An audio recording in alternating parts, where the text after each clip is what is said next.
Solar ತಂತಿ ಸ್ಪರ್ಶಿಸಿ ಸಾವನ್ನಪ್ಪಿದ ಅಶ್ವತ್ಥಾಮ ಆನೆ. ಭೀಮನಕಟ್ಟೆ ಸಾಕಾನೆ ಶಿಬಿರದಲ್ಲಿದ್ದ ಸಾಕಾನೆ ಅಶ್ವತ್ಥಾಮ.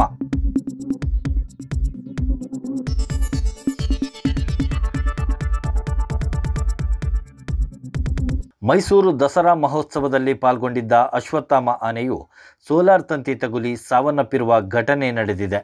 ನಾಗರಹೊಳೆ ಹುಲಿ ಸಂರಕ್ಷಿತ ಪ್ರದೇಶದ ಹುಣಸೂರು ವನ್ಯಜೀವಿ ವಲಯದ ಆನೆಚೌಕೂರು ಶಾಖೆಯಲ್ಲಿರುವ ಭೀಮನಕಟ್ಟೆ ಸಾಕಾನೆ ಶಿಬಿರದಲ್ಲಿದ್ದ ಅಶ್ವತ್ಥಾಮ ಆನೆಯು ಸಾಕಾನೆ ಶಿಬಿರಕ್ಕೆ ಕಾಡಾನೆಗಳು ಬಾರದಂತೆ ಸಾಕಾನೆಗಳು ಮತ್ತು ಸಿಬ್ಬಂದಿಗಳ ಸುರಕ್ಷಾ ದೃಷ್ಟಿಯಿಂದ ಅಳವಡಿಸಲಾಗಿದ್ದ ಸೋಲಾರ್ ತಂತಿ ಬೇಲಿ ತಗುಲಿ ಸಾವನ್ನಪ್ಪಿದೆ.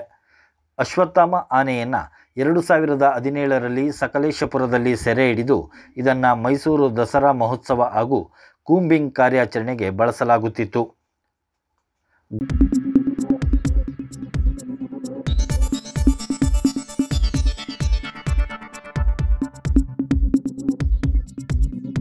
ನಾನು ನಿಮ್ಮ ಜಗದೀಶ್, ಕೊಡಗು ಧ್ವನಿ ಡಿಜಿಟಲ್ ಮೀಡಿಯಾದಿಂದ.